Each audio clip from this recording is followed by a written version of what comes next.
Hola, ¿cómo están? Buenas tardes, bienvenidos a Hagamos un Trueque. Como saben, un evento de TLC Magazine México. Me da muchísimo gusto verlos el día de hoy. Y bueno, pues aparte, el día de hoy se celebra el Día de la Bandera. El Día de la Bandera, que nuestra bandera mexicana fue establecida el 24 de febrero de 1934. Sin embargo, su conmemoración nacional fue oficialmente reconocida hasta 1940 por decreto del presidente Lázaro Cárdenas del Río.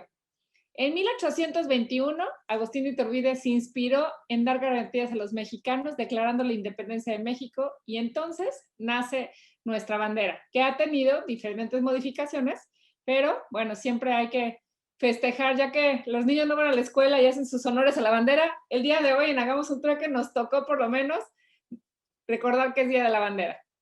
Y bueno, el día de hoy, Octavio, recordamos que tenemos un dato peque para el trueque. Platícanos un poquito de qué nos vas a decir hoy.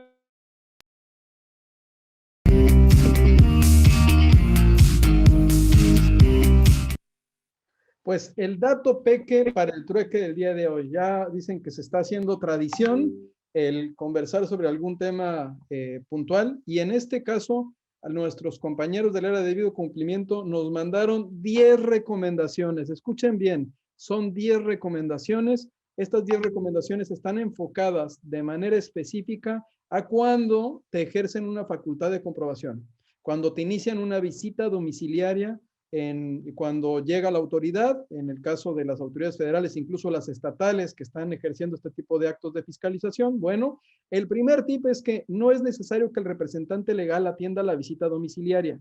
En el momento en el que llegan a dejarte el citatorio o te van a dejar la notificación, bueno, estando una persona que atienda el citatorio, se entenderá que el ejercicio se efectuará al día siguiente y le será notificada la orden de visita con el universo de impuestos que estará revisando la autoridad, así como los periodos. Entonces, esto te permite, en el caso de que no esté el representante legal atendiendo cuando lleguen a preguntar por él en ese momento y dejen citatorio, pues te permite ganar por lo menos un día para que prepares toda la información, toda vez que la autoridad tiene la obligación de dejar citatorio en estas situaciones. Es importante contar con todo el expediente completo de la empresa, con todo el expediente completo de la empresa, desde sus permisos, autorizaciones, registros, acta constitutiva, poderes, los reportes y, por supuesto, identificado plenamente lo que es la maquinaria.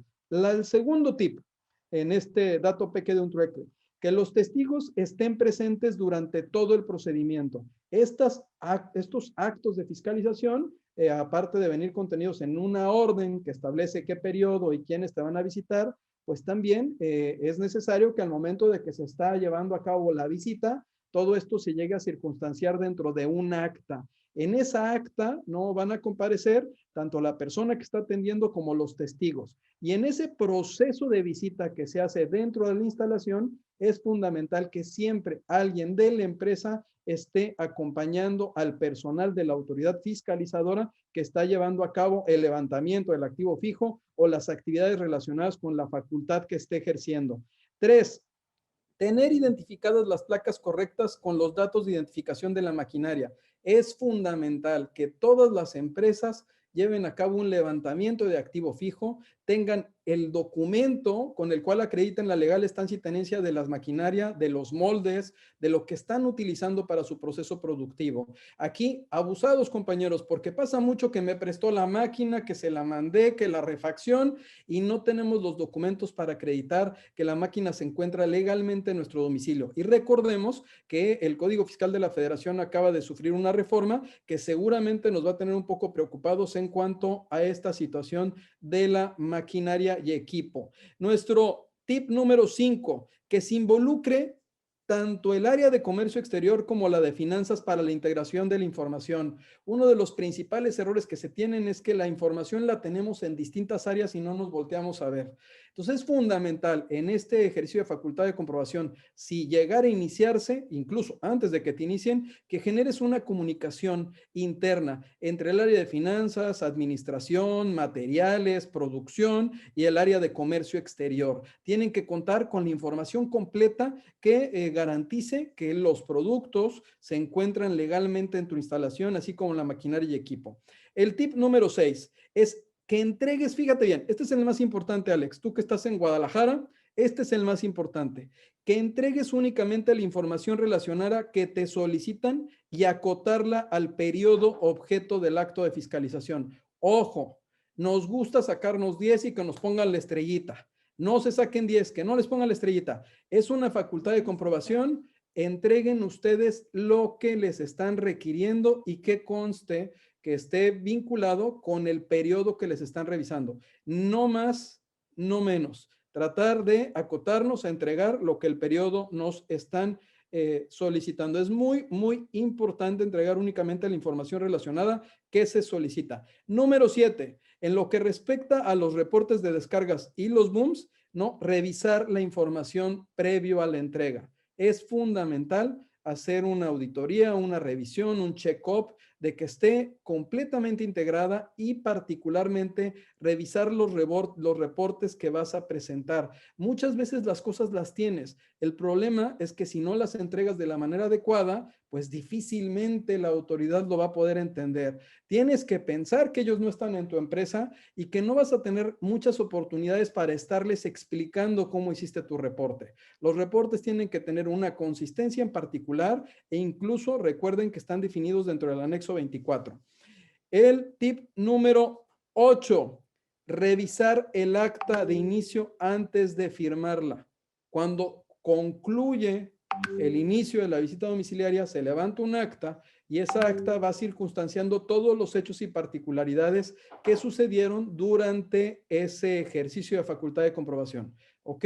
Hay que leerla completa y dentro del acta ustedes tienen derecho a manifestar lo que consideren conveniente. En este caso, si no quieren hacer manifestación, que es lo que generalmente sucede, bueno, pues se reservarán su derecho. Ese derecho no lo pierden, pero es fundamental que lean con detenimiento que todo lo que se llega a circunstanciar corresponda a lo que realmente sucedió. Como tip, este es fundamental. ¿Por qué, Vista Carrillo? Porque ha pasado en algunas situaciones, Vista Carballido, que la autoridad al momento de solicitar los reportes y que no le acreditan que efectivamente sus insumos se retornaron o se encuentran en producción, a veces te visitan dentro de la misma facultad y te dicen, enséñame dónde están, Vista. A ver, ¿dónde están todas las computadoras que nunca me reportaste, que aquí tienes en el sistema? ¿Dónde las tienes? ¿Dónde están guardadas los teclados? Por decir algo, ¿no? Los insumos. Y si al momento de que se está llevando a cabo ese ejercicio para que demuestres dónde se encuentra, no lo demuestras y levantan un acta en donde establezcan que la mercancía no estaba, cuando sí está porque la tienes en producción, bueno, eso te puede acarrear un problema muy, muy grande. Entonces hay que leer con detenimiento, Nahum, las actas que estemos firmando. Punto 9, me faltan dos, rapidísimo, dato peque pal trueque. En caso de que la autoridad realice el embargo precautorio de mercancías, solicitar una copia de la evidencia fotográfica que utilizó la autoridad para determinar los datos de identificación. Principalmente cuando se hace el inventario, que la autoridad lo hace con sus instrumentos y va tomando los datos uno a uno, tenemos que también nosotros estar acompañando e ir tomando la misma información. Y ya que levantan el acta, solicitar que cuando nos den los casos de las mercancías que están embargadas, que también nos proporcionen la información fotográfica que en su caso llegaron a tomar y obviamente todos los documentos donde consten esos números. Eso nos sirve a nosotros porque es muy común que se den errores humanos. Es común que tomemos un 8 por una B o por un 6 y eso pues nos puede llevar a una situación, bueno, por aquí dicen aún que hasta 5 números o más otras cosas. Pasa continuamente y esos errores no te llevan a que se establezca que la maquinaria esté ilegalmente en el país. O sea, hay hasta un límite de errores que puedes tener en el número de serie. Por eso mismo hay que vigilarlos y hay que tomar y pedir que nos proporcionen esa información. Y el número 10, más importante, las visitas domiciliarias no son una carrera de 100 metros, no son una carrera de velocidad. Las visitas domiciliarias duran aún tienen un tiempo determinado de duración que generalmente excede los 10 meses, un año, 6 meses, generalmente. El propio Código Fiscal de la Federación establece los plazos que va a durar una visita domiciliaria. Y en el caso particular del primer día, Vista Carballido, que lo visitan y que entran a la planta y piden que le acredite usted toda la maquinaria o algunos casos de maquinaria, la legal estancia y tenencia, ese primer día particularmente no hay hora de salida. No hay un tiempo límite. Dentro de todo, desde el inicio hasta que se cierra, puede llevarse a las 12, 2 de la mañana. Nos ha tocado a nosotros incluso estar hasta las 6, 7 de la mañana, 8 de la mañana del otro día. Porque durante todo ese tiempo tú puedes, al momento de que te presentan, estos son los casos que identifiqué, que quiero que me acredites la legal estancia y tenencia, tú puedes estar mostrando la información para tratar de acreditar que esos casos efectivamente están legalmente en el país. Bueno, pues fueron los 10 tips de cuando te inician una visita domiciliaria. No me metí a lo demás, nomás son 10 de cuando te inician, a partir de que te dejan el citatorio hasta que se cierra la primera acta parcial. Todavía nos faltan muchas actas parciales en esa visita. Nos faltan las actas que se pueden dar, que no hay un número determinado de actas parciales, primera, segunda, tercera, cuarta, la última acta parcial, que es donde nos dan a conocer las irregularidades, el acta final y posteriormente, bueno, el documento con el que nos liquidan y nos dicen cuál es el crédito. Pues Daniela, este es el dato peque para este trueque y les puedo decir y agradecer a los chicos de debido cumplimiento que me mandaron estos 10 puntos. Recuerden unos chicos que tienen un perrito que también está haciendo ruido en algunas de las pláticas, que no deje entrar al notificador. Bueno, Ale y Oscar, gracias por estos tips para nuestros amigos que están conectados. Adelante, Daniela. Gracias, Octavio. Yo pondría otro, aunque crean que el visitador es su amigo, no le crean. Más vale, tengan en cuenta los tips que les dio Octavio, porque muchas veces son bien buena onda, pero eso es para sacarles información. Así que bueno, ese tip ya fue de mi ronco pecho. Y bueno, el día de hoy, recuerden que desde octubre, lo estamos comentando, a partir del 26 de febrero, los decrementales se tendrán que declarar en pedimento. Y para ver este detalle, tenemos el trueque del día de hoy, que es aspectos finos de los decrementables y sus implicaciones con el maestro Ricardo Méndez Castro. Maestro, bienvenido. ¿Dónde está Richard? Buenas tardes. Hola Richard, buenas tardes. Creo que ya te robamos mucho tiempo. Con ya no fue tan dato peque, pero bueno, me apuro rápidamente. Quisiera leer tu semblanza. El maestro Ricardo Méndez Castro es licenciado en Comercio Exterior y Aduanas por el Tecnológico de Baja California y en Derecho por la Universidad de Humanitas. Es maestro en Derecho Fiscal por la Universidad Iberoamericana y cuenta con la especialidad de asesoría de cumplimiento legal y operación aduanera. Catedrático de materias especializadas en materia aduanera y de comercio exterior a nivel licenciatura y maestría en diversas universidades del país. Es instructor autorizado para impartir cursos de capacitación por parte de la Secretaría del Trabajo y Previsión Social y también participa activamente en el Colegio de Contadores Públicos de Baja California. Es autor del libro de contribuciones de comercio exterior por editorial ISEF, autor del libro Manual Práctico Técnico para la elaboración del pedimento aduanal por Tax Editores, entre otros. Actualmente es líder de consultoría de Teles Asociados, socio director de Trade and Law College, director académico en el Centro Universitario de Estudios Jurídicos Plantel Baja California y presidente de la Academia de Derecho Fiscal del Estado de Baja California. Es secretario del Comité de Cumplimiento de Comercio Exterior y Aduanas del World Compliance Association. Pues, sin más, bienvenido otra vez, Richard, a esta tu casa para hacer el trueque. Buenas tardes. ¿Qué tal? Buenas tardes a todos. Muchísimas gracias. ¿Qué tal, doctor? ¿Qué tal, Alejandro? ¿Qué tal, don Gabriel? Vista Carballido. Buenas tardes a todos. Mire, doctor Máximo, mire, su libro de hace casi 20 años, cuando todavía no me conocía, ya lo conocí usted, mire. Muy bien, Ricardo, felicidades. Autografiado todo, Ya va a cumplir conseguir la 18ª. Ya va a cumplir 20 años. A veces hay que estudiar el pasado, ¿no? Entonces, los antecedentes, cómo se van dando los cambios. Entonces hay que siempre, déjenme presento aquí.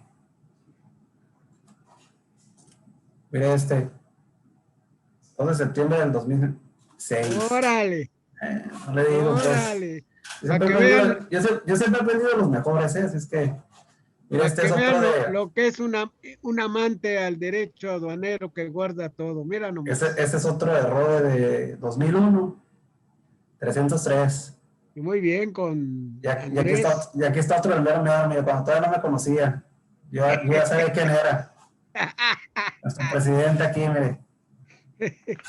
Muy bien, Ya felicidades. le seguía los pasos. Muy Es que él bien. no sabía de mí, pero bueno. Pero vamos a hablar del tema de los decrementables. Creo que es un tema importante. Pues nada nuevo, pero yo creo que vale la pena retomar incluso algunos aspectos que están comprendidos en el acuerdo de valoración aduanera. Ahorita vamos a ver esta temática que vamos a abordar el día de hoy, que de hecho tuve que consultar su obra, la de los tratados sobre temas aduaneros, y esta porque viene ahí ya contemplado con las notas. Entonces creo que vale la pena también para que los adquieran, son fuente de consulta obligatoria, ¿no? Bueno, aquí tenemos una parte introductoria así muy breve, que ya sabíamos que se iban a dar a conocer a través de las reformas en cuanto al anexo 1 y el anexo 22, debido pues que inicialmente se había dado a conocer este lineamiento del validador de operaciones de comercio exterior, en donde se adicionaban ciertos campos. Posteriormente, en otro boletín, pues lo que se informa es que hasta en tanto no se modifique lo que viene siendo el formato del anexo 1 y el instructivo llenado del anexo 22, pues es que esto estaría pendiente. Sin embargo, bueno, pues en la segunda resolución de modificaciones del 26 de octubre, pues ya se dan a conocer los cambios. Pues siempre queda la expectativa de la prórroga. Sin embargo, en este mes, el 11 de febrero, pues se ratifica la aplicación de los decrementables, que ya incluso hace mención de que para esas fechas ya va a quedar listo el validador de operaciones de comercio exterior, y hay un ligero cambio que ya venía en la versión 8.8 de lineamiento técnico de registros del validador de operaciones de comercio exterior, y hay un ligero cambio en la versión 8.9, que de hecho había un error ahí en la liga porque te mandaba la versión 8.8, y ya recientemente cargaron la nueva versión, y lo único que indican es que el tema de los decrementables no sería aplicable para las operaciones de la industria automotriz, ¿no? Entonces recordemos que tienen un poco más de facilidades, entonces de antemano pues les dicen que para ellos no va a ser aplicable, ¿no? Entonces también que sería un tema interesante que lo incorporaran dentro del anexo 22 en las excepciones de cada uno de los campos.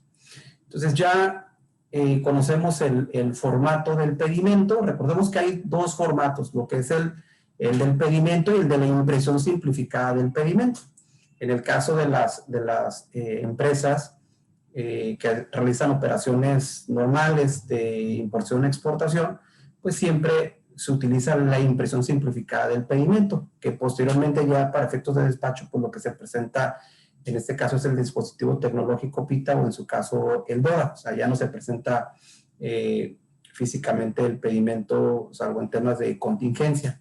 Entonces, el formato del pedimento, si nosotros revisamos el anexo 1, que es donde vienen los bloques, esto no los tiene la impresión simplificada, sino los tiene el formato del pedimento.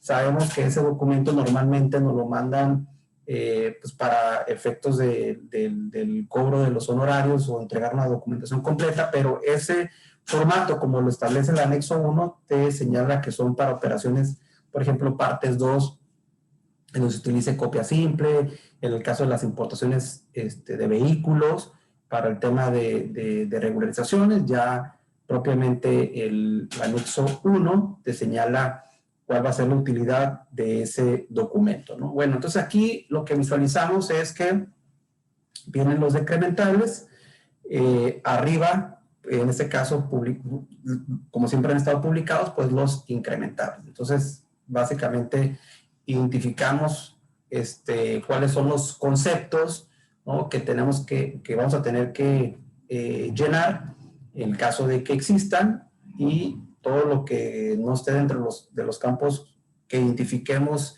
correspondientes, pues se van a ir a otros decrementables, muy similar a los otros incrementables. ¿Ok? Bueno, entonces, aquí la parte importante es que para efectos de poder nosotros pagar las contribuciones de manera correcta y los aprovechamientos, pues tenemos que tener una base gravable que esté determinada con todos sus elementos. Ya sabemos que el valor de transacción pues es el precio por pagar, y pues el caso del valor de transacción, pues que es la base gravable del impuesto general de importación. Obviamente estamos hablando de lo que son importaciones, porque en el caso de lo que son las exportaciones, pues ahí la base gravable que se maneja, pues es en este caso la del valor comercial en el lugar de venta, ¿no? Entonces ese es otro tema donde no intervienen en la plática del día de hoy de los decrementales. Entonces nos enfocamos únicamente en las operaciones de importación. Esa es una pequeña fórmula que se identifica, de hecho, en el libro de Tratado de Derecho Aduanero de Pedro Trejo Vargas se identifica esta fórmula, y pues básicamente ya lo comentamos, el valor en aduana es el valor de transacción, y sabemos que el valor de transacción pues es el precio pagado por pagar. Sabemos que ese pago puede ser en efectivo, puede ser a través de un documento de crédito, y sabemos también que cuando se utiliza el valor de transacción debemos de adicionar lo que se conoce como los incrementables, ajustes positivos, conceptos que se adicionan en este caso valor, y también tenemos los ajustes no incrementables o ajustes negativos, es decir, las deducciones que se realizan sobre esta base gravable, ¿no? Y adicionalmente sabemos que para utilizar el valor de transacción, pues se deben de dar todas aquellas circunstancias que están, en este caso, permitidas dentro de la normatividad. Normalmente por eso ya identificamos básicamente los artículos que yo les pongo aquí, el 64, que comprende qué es el valor en aduana, en el caso del 65, donde vienen los ajustes incrementables, el caso del 66, que son los ajustes no incrementables, y las circunstancias del artículo 67. Evidentemente, donde en ocasiones se tiene mucho más problemática es identificar los incrementables. O sea, ese siempre ha sido un tema de la operación de la operación práctica de aduanera, y pues bueno, en esta ocasión pues ya le vamos a sumar otro elemento que en este caso vienen siendo los decrementables. Bueno, para empezar tenemos que identificar muy bien el tema de los ajustes incrementables. De entrada pues sabemos que solamente ciertos elementos son los que se van a adicionar. Yo siempre les recomiendo que tenemos que tomar en consideración lo que establece el artículo 5 del Código Fiscal de la Federación, porque recordemos que todas aquellas disposiciones fiscales que establezcan cargas a los particulares, pues son de aplicación estricta, ¿no? Y cuando hablamos de aplicación estricta, evidentemente, pues lo hacemos en el sentido de lo que establece la ley, pero también podemos hacer una interpretación armónica y sistemática de ese dispositivo, ¿no? Cuando se establece que las disposiciones fiscales establecen cargas a los particulares, recordemos que se refiere a los elementos de objeto, sujeto, base gravable, tarifa y época de pago. Entonces, aquí específicamente estamos hablando de la base gravable, ¿no? Entonces, al final del día, si nosotros tenemos una base gravable que va a ser nuestro valor en aduana y que sabemos que tenemos que adicionar ciertos gastos, ciertos costos, o en su caso podemos deducir o restar también ciertos cargos o ciertos costos, bueno, pues eso nos va a establecer que tengamos una base gravable correcta o incorrecta. Por lo tanto, se vería alterado lo que es el resultado, ¿no? Es decir, el pago de las contribuciones. En este caso, si yo no realizo el cargo de los ajustes correspondientes, pues la base gravable se va a ver disminuida y por lo tanto hay una omisión, en este caso, de contribuciones. De igual manera, si yo en el caso de los decrementables pongo decrementables que no deben de restarse de la base gravable, pues en este caso también habría una omisión de las contribuciones. O sea, es decir, si yo pago de más, sabemos que hay un dato inexacto porque pues, no se está cubriendo la cantidad correspondiente, pero si hay una omisión en cuanto a la aplicación de un ajuste incrementable, pues, o en este caso se aplica un decrementable que no corresponde, pues vamos a ver alterada la base gravable y por lo tanto, pues vamos a pagar menos contribuciones. Bueno, en este caso, para poder identificar los incrementables, pues nos vamos al artículo 65. Sabemos que son comisiones y gastos que corran por cuenta del importador, es decir, que tienen que salir de su caja, tiene que erogarlos el importador y no deben de estar incluidos en el precio pagado. Entonces aquí tenemos las comisiones de venta, obviamente se excluyen las de compra, tenemos los gastos de corretaje, el caso de costos de envases o embalajes o los gastos también de embalaje, que básicamente es la inclusión ahí de la mano de obra. El caso de los gastos de transporte, los gastos de seguro, los gastos conexos. Ojo, es bien importante en el artículo 65 cuando hablan de los gastos conexos, porque no son limitativos, únicamente son indicativos cuando te dice tales como las maniobras, la carga y la descarga. Entonces, pudiesen, dentro del contexto de los gastos conexos, pudiesen entrar otros elementos. Y luego también tenemos en el caso de los assist, cuando son productos o servicios que suministra gratuitamente el importador o a precios reducidos para que le fabriquen esas mercancías que se van a ser importadas. En el caso de las regalías y los derechos de licencia, las reversiones de valor al vendedor pueden ser reversiones directas o indirectas. Y una parte bien importante, pues que todos estos incrementos que se realicen deben realizarse de manera objetiva y cuantificable. Es decir, nosotros tenemos que acreditar por qué se realizó ese incremento de valor, ¿no?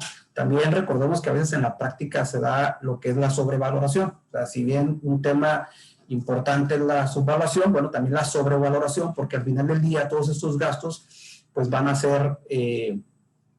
tener un efecto de deducibilidad en materia del impuesto sobre la renta, ¿no?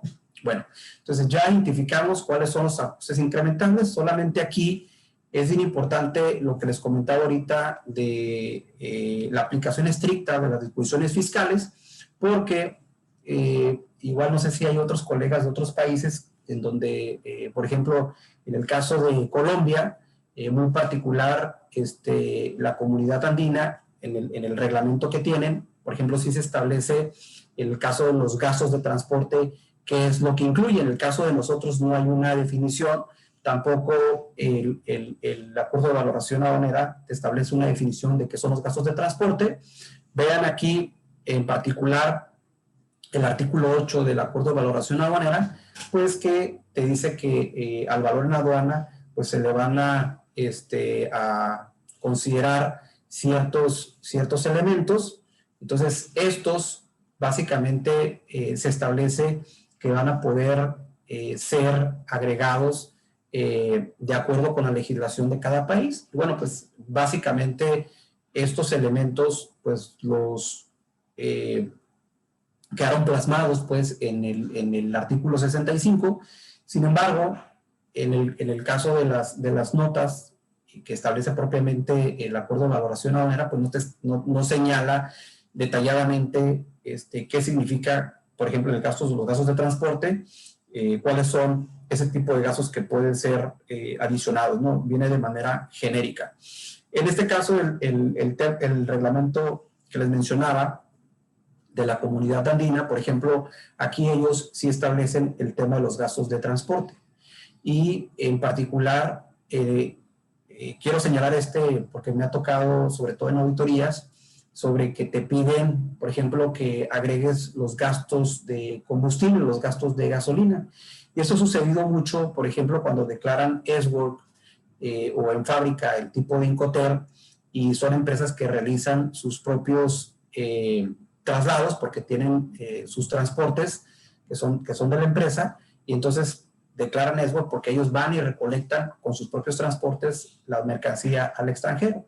Entonces, la autoridad, pues ya sabemos que hace una revisión y ven S-Work y te dicen, no tienes incrementables. Pues sí, no tengo incrementables porque los gastos de transporte, yo los realicé con el movimiento, con mis propios transportes.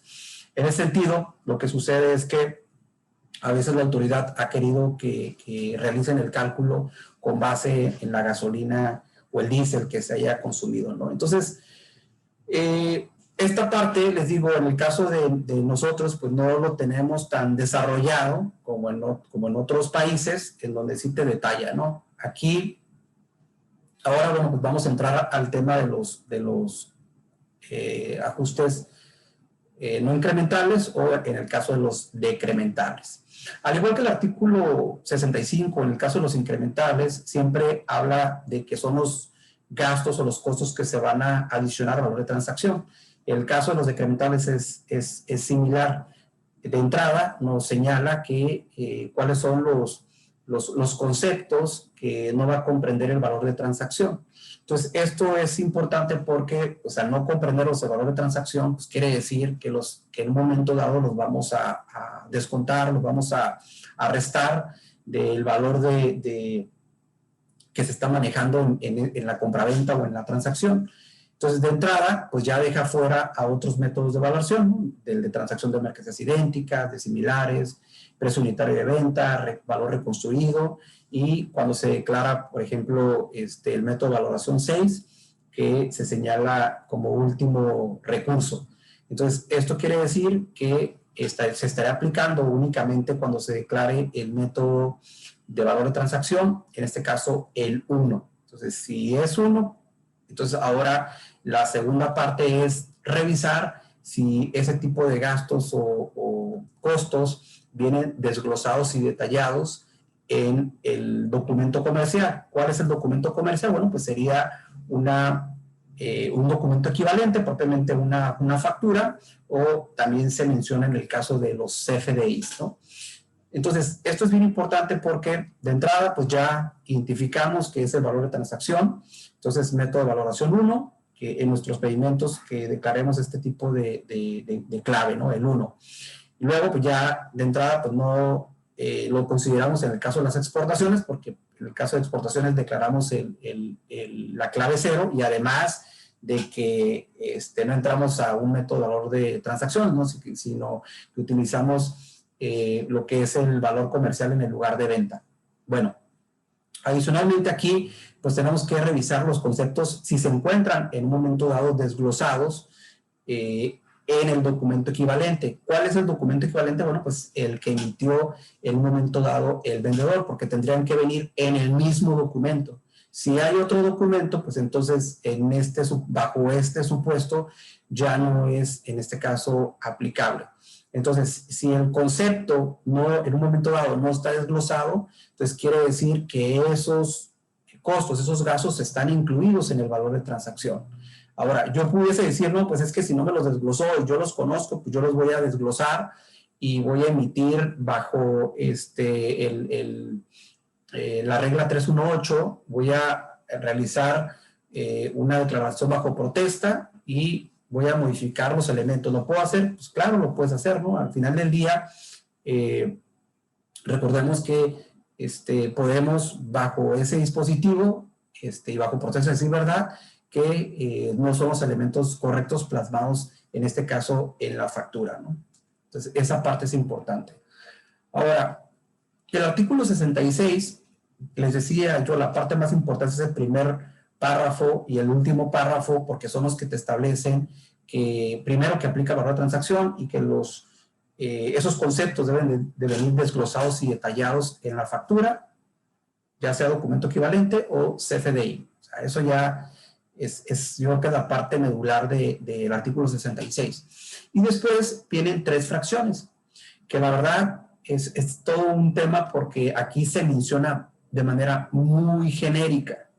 Por ejemplo, cuando estamos hablando en un momento dado de la fracción primera, pues aquí estamos hablando de gastos que realiza en un momento dado el importador y solamente señala que se estima que en un momento dado benefician, en este caso, al vendedor. Y decimos, bueno, ¿cuáles son esos tipos de gastos? Porque no menciona un listado, ¿no? Como en la fracción segunda, donde sí hay elementos que nosotros podemos distinguir. Y si nosotros analizamos, ya sea los criterios del Comité Técnico de Valoración, si analizamos otra legislación, por ejemplo, vean en el caso de este reglamento de la Comunidad Andina, el que ustedes quieran ver, vean, por ejemplo, el de el Código de la Unión Europea. Obviamente, todo parte de lo que establece el Acuerdo de Valoración Aduanera de la OMC, que es también lo que nosotros tenemos implementado dentro del artículo 64 hasta el 78 C de la ley aduanera. Entonces, obviamente aquí les digo, no se menciona tanto detalle, sin embargo, algunos conceptos que nosotros podemos destacar, por ejemplo, puede ser los gastos de comercialización, puede ser algún tipo de gasto de publicidad, algún tipo de gasto que se relacione con la asistencia a ferias internacionales. Son algunos de esos elementos. Y yo creo que esta parte pues también va a depender mucho de las consultas que nosotros realicemos a la autoridad aduanera para poder tener una precisión correcta de la valoración que estamos manejando.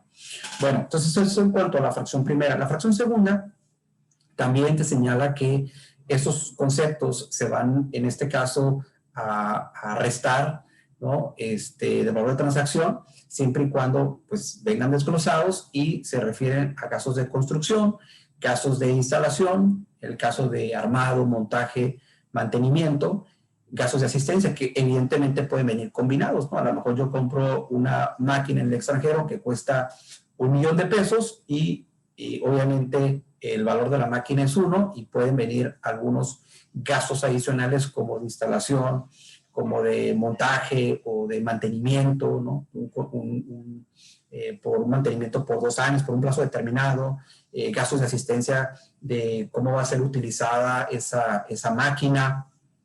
Entonces, todos estos gastos evidentemente se van a realizar antes, ¿no? Porque el gasto como tal, pues tú lo realizas desde que adquieres las mercancías, pero el servicio que se va a prestar va a ser posterior al cruce de la mercancía. Entonces, también se consideran los gastos de transporte, el caso de los gastos de seguro, los gastos conexos que de manera similar al artículo 65 en cuanto al tema de los incrementables, los menciona de manera indicativa, te dice tales como. Entonces, pudiese ser los de manejo, carga y descarga u otros, ¿no? Entonces, gastos por estadía en el puerto, también vienen algunos conceptos de este tipo mayor detallados en otra normatividad. También, bueno, pues se refiere a lo que son las contribuciones y las cuotas compensatorias que se pagan en el país destino. Eso es por cuanto a todos estos conceptos de la fracción segunda. Y en el caso de la fracción tercera, que también es muy genérico y que sí identificamos algunos elementos, como por ejemplo el tema de los pagos por dividendo, que evidentemente este tipo de pagos pues se va a realizar con posterioridad, ¿no? Es un tema también importante porque hay que ver si esto está plasmado de la factura desde un inicio que se emite el documento, ya sea el documento equivalente o en el caso del CFDI, como lo establece el artículo 66, ¿no?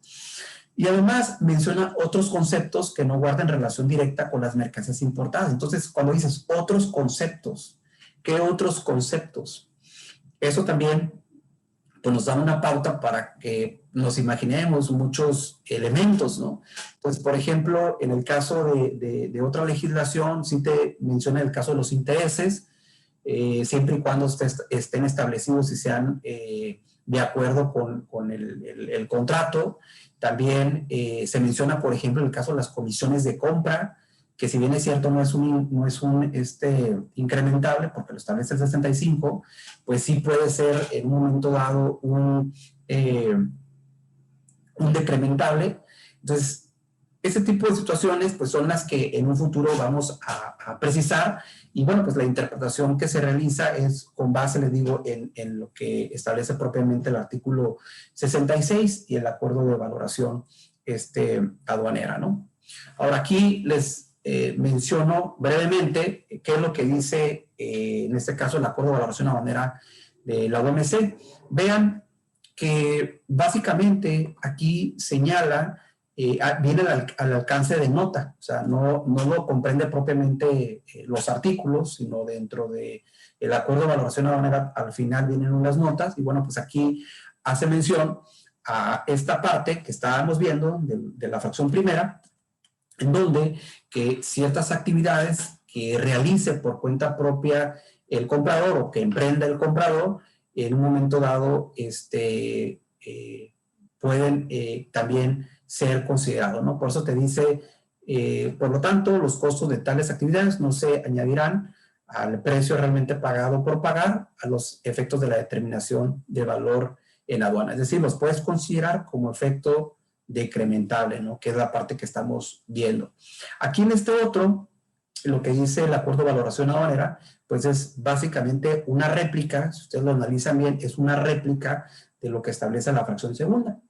¿Sí? Entonces, pues aquí nos da mucho margen para poder, en este caso, realizar una interpretación.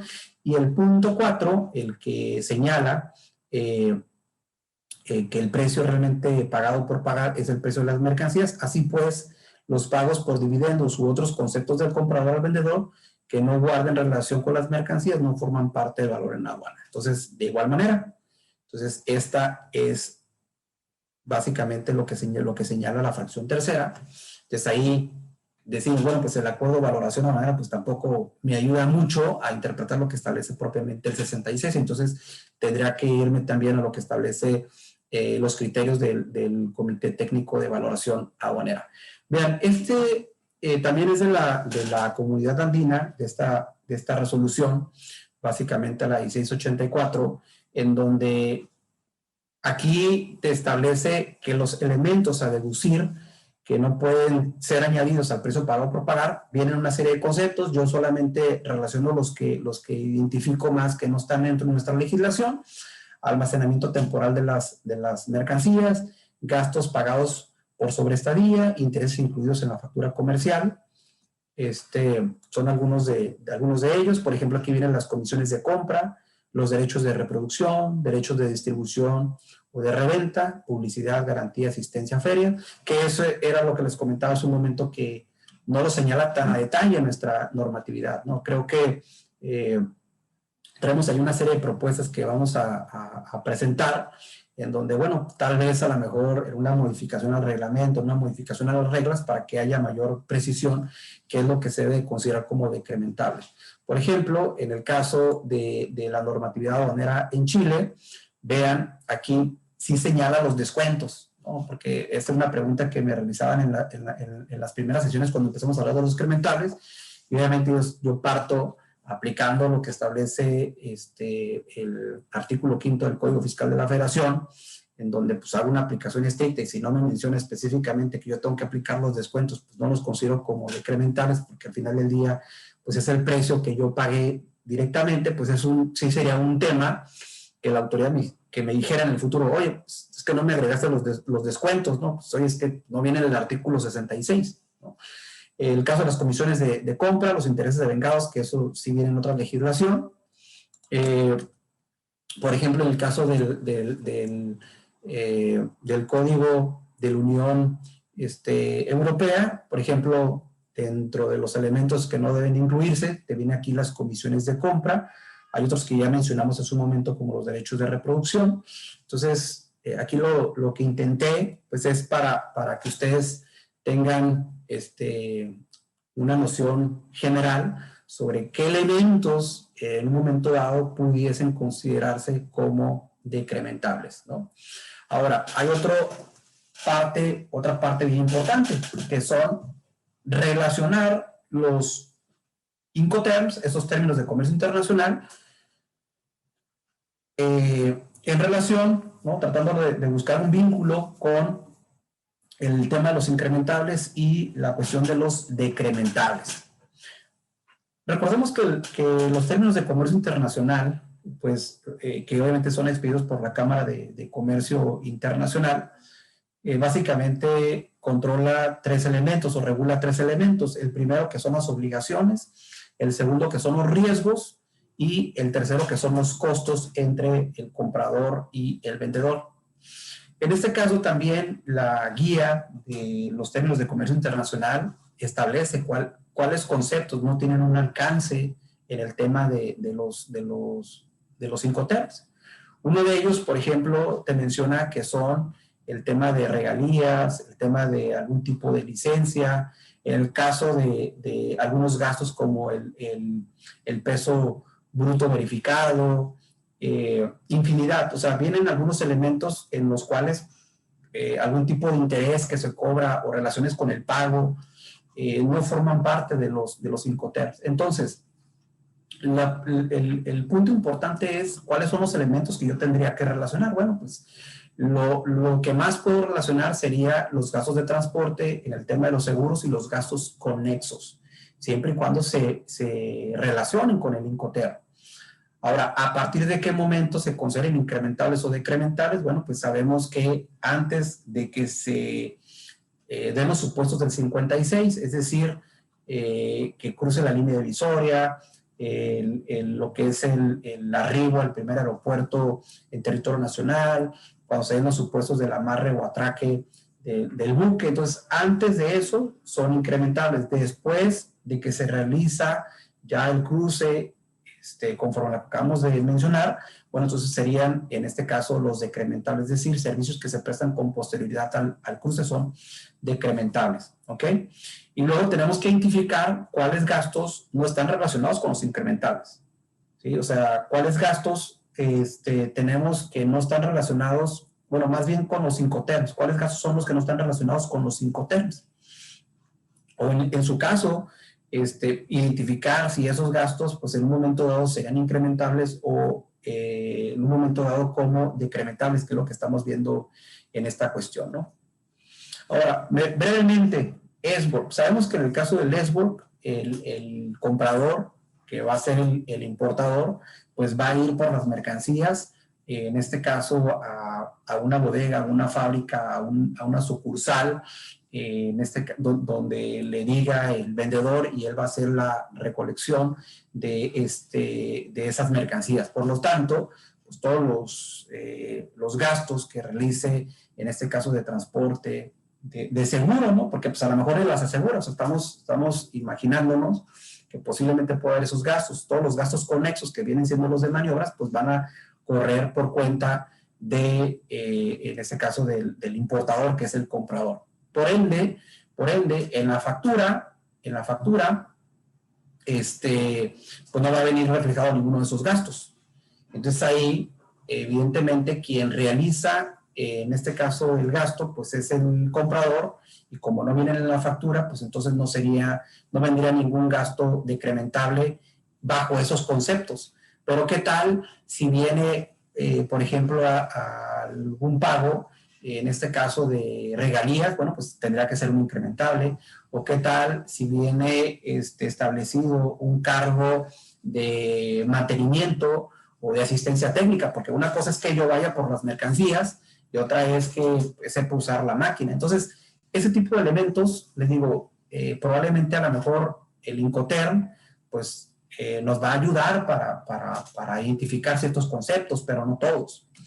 En el caso del FCA, partimos de que vamos a ir a recolectar esas mercancías a una bodega, y que en el caso del vendedor las va a poner arriba de los medios de transporte, o que nos va a entregar en un lugar, ¿no? A lo mejor puede ser el almacén del agente aduanal en el extranjero, o cualquier otra bodega que en este caso el comprador decida dónde se van a entregar esas mercancías, y a partir de ahí el comprador realiza esos gastos. Entonces, si todo el caso del transporte, en el caso del seguro, si es que contrata seguro o realiza algunos otros gastos conexos, pues todos van por cuenta del comprador. Entonces, si en la factura, evidentemente, no viene plasmado ninguno de estos gastos, pues no tendría por qué agregarse como en un supuesto como decrementable. Incluso tampoco como incrementable, ¿no? Porque recordemos que los gastos que son incrementables son por cuenta del importador, no por el vendedor. Entonces, si en este caso el vendedor no está realizando ningún gasto, pues no tendría por qué agregar algo, ¿no? En el caso del CPT, que es el Carriage Pay To, pues aquí tenemos que el vendedor se hace cargo del gasto de transporte, ¿no? Entonces hace el gasto de transporte, va a entregarte a tu domicilio y obviamente el comprador pues hace ciertos gastos, a lo mejor en el tema de la importación, hace el gasto para la descarga de la mercancía. Sin embargo, aquí, bueno, pues la parte importante es que el vendedor es quien contrata el transporte y aquí sí pudiese, en un motivo, desglosar cuál es el cobro del transporte. Pudiese desglosarlo, pudiese ser, si no, ¿sabes qué? Pues yo ya te incluyo la compra de la mercancía, te incluyo el transporte, ¿no? Porque a lo mejor porque tengo mis propios transportes, a lo mejor porque tengo a alguien que me da un mejor precio, pero si ese concepto del transporte no te lo estoy desglosando, pues tú no lo puedes, en este caso, decrementar, a menos de, como lo comentamos, venga desglosado y siempre y cuando sería por el concepto después del cruce de la línea divisoria. Por lo tanto, también aquí una parte importante es que vengan, si bien es cierto que venga desglosado, dentro del documento equivalente también tendría que venir desglosado cuál es el cobro que se realiza en el extranjero y cuál es el correspondiente del lado ya del cruce de las mercancías, ¿no? En el caso de DAP, pues recordemos que también es un término de comercio internacional en donde todos los costos corren por cuenta del vendedor. O sea, DAP significa entrega en el lugar convenido. Entonces, se supone que aquí el lugar convenido es el territorio nacional. Entonces, evidentemente estamos partiendo de la idea de que aquí va a utilizar valor de transacción, porque si utiliza otro método de valoración, pues no estaremos hablando de este tema que les aplicarían los decrementables, ¿no? Entonces, yo sé que en la práctica pasa que utilizan un Incoterm y que probablemente a lo mejor ni es ese, ¿no?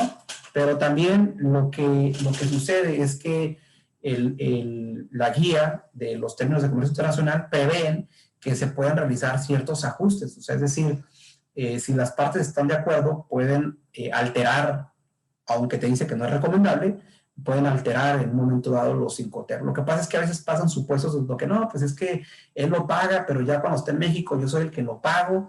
Entonces, siempre hay ese tipo de variaciones en la práctica, ¿no? En el caso del DPU, a diferencia del DAP, pues vemos que es entrega en el lugar convenido la mercancía ya descargada. Entonces, esa es básicamente la diferencia. Entonces, aquí, pues de igual manera, pues tenemos que el vendedor es el que realiza todos esos gastos y hay que determinar si hay un desglose de esos gastos dentro de la factura. ¿Ok? Posteriormente, tenemos en el caso del DDP, que el DDP con respecto DAP y DPU, pues básicamente lo que significa es que aparte de pagar lo que es el tema de los gastos de transporte, de seguros, del tema de maniobras, pues también va a realizar el pago de las contribuciones, ¿no? y de los derechos que tenga que pagar para entregar las mercancías hasta la puerta pues, de la empresa, ¿no? Es como conocemos una operación door to door, ¿no? De puerta a puerta. Bueno, pues entonces aquí también es importante determinar esa cuestión sobre los gastos si vienen desglosados, porque a veces pues tú adquieres una mercancía y sí puede ser que te digan, pues de transporte va a ser tanto, ¿no? Pues al final del día tú pagas todo, aunque tú lo pagues, pues ya te llegan o sea, aunque tú lo pagues, la operación no la haces tú, sino la hace la empresa que te está cobrando, ¿no? Por el servicio para entregarte tanto las mercancías como el servicio que te va a prestar, ¿no? Entonces, es bien importante, pues, identificar el Incoterm, en este caso, que pretendamos en un momento relacionar los gastos incrementables y los decrementables, ¿ok? Bueno, pasa a otra situación. Por ejemplo, aquí dice, si tengo método de valoración 6, declaro, ¿cómo se llama? En cero, pues sí, declaras en cero, no tienes por qué declarar ese monto, ¿no? O sea, si no te aplican los decrementales, pues en este caso no lo realizas. Es como los incrementales, pues si no me aplican los incrementales, pues los dejo en este caso en cero. Bueno, hay una parte importante aquí en cuanto a este tema, que posiblemente puede ser algo que vaya a cambiar, ¿sí? O sea, ya de antemano lo tenemos en la mira, puede ser que no, pero vamos a considerarlo, que es el factor prorrateo. El factor prorrateo es una situación que se da porque cuando hacemos una operación, pues puede ser que mercancías lleguen de diversas partes del mundo y al momento de que la reciben en el almacén, pues vamos a despachar lo que realmente necesitamos en ese momento y puede ser que exista una combinación, en este caso, de incrementables. Entonces, lo que se hace es una división entre el valor en aduana total y el precio pagado total y nos da un factor. Ese factor prorrateo se multiplica por el precio pagado de cada una de las partidas y nos da el valor aduana de cada partida, ¿no? Entonces, aquí la parte importante es si la autoridad en un futuro también va a considerar un factor prorrateo para el decrementable. Entonces, esto, créanme que vamos a estar muy a la expectativa si es que hay algún tipo de modificación en el futuro, ¿no? Bueno, pues aquí ya con los que les acabo de comentar, pues vamos a identificar propiamente si existen estos elementos, ¿no? El transporte de decrementable, los de seguro, los de carga, los de descarga y los de otros decrementables. Entonces aquí, pues lo único que tenemos que hacer, pues es revisar cada uno de esos elementos. O sea, por ejemplo, si hay un gasto de transporte, ¿no? Pues que son los más básicos, bueno, si ese gasto de transporte está incluido en la factura. Si no está incluido en la factura, quiere decir que, si no está desglosado en la factura, quiere decir que ya está incluido en el valor de transacción. Entonces, eso es lo que debemos de estar monitoreando. Ahora, hay un tema también importante. Si bien es cierto, se modificó la estructura de validación del pedimento y pues esa información pues la tenemos que transmitir en el archivo de validación. Hay una parte importante que ahorita todavía no ha sido modificado, lo que es la glosa o el data stage, como lo conocemos. Saben que mensualmente nos vienen llegando un concentrado pues, de todas las operaciones que realiza la empresa, y ahorita esos campos pues todavía no están en ese reporte, ¿no? Lo más probable es que se incluyan. O sea, pero bueno, es un tema que seguramente vamos a ver hasta en marzo, ¿no? O sea, ya que nos llegue las operaciones de marzo, cuando las personas empiecen a realizar esta declaración de la información, pues entonces, hasta que lleguen las operaciones o el reporte en mes de abril, pues vamos a ver las de marzo para ver si es que trae esta información. En el caso de los seguros, que también, miren, el tema de los seguros, sobre todo las pólizas que vienen genéricas, o sea, no hay una póliza que te diga, puede ser que sí, ¿no? Pero normalmente no son comunes que te digan, no, pues mira, pues el valor de la mercancía o la póliza por el extranjero es tanto y del lado mexicano pues es tanto. Entonces es un tema también ahí importante. El tema de las cargas y las descargas pues deben de estar comprendidas desde la factura, porque una pregunta frecuente es, oye, ¿sabes qué? Pues que la gente aduanal me realiza cargos de maniobras, ¿no? Cuando llegan al puerto, cuando llegan a la aduana. Bueno, pues esos conceptos, pues básicamente no están reflejados en la factura, deben estar desglosados en la factura del vendedor, ¿ok? Otros decrementables, pues ya, ahora sí que pues todo lo que no sea transporte, todo lo que no sea seguro, todo lo que no sea gastos conexos de carga y descarga, pues se va a ir a otros decrementables, ¿no? Entonces hay que nomás ubicar los conceptos. pues todo se declara en moneda nacional. Les digo, debemos de distinguir, pues, que esos gastos que se identifiquen, pues, básicamente la prestación del servicio va a ser con posterioridad al cruce de la mercancía. En el caso de los decrementables, en las extracciones de depósito fiscal, bueno, pues ahí sí te señala que se van a asentar de manera proporcional, porque pues, ingresa la mercancía bajo 1 a 4 en los depósitos fiscales y vas extrayendo la mercancía.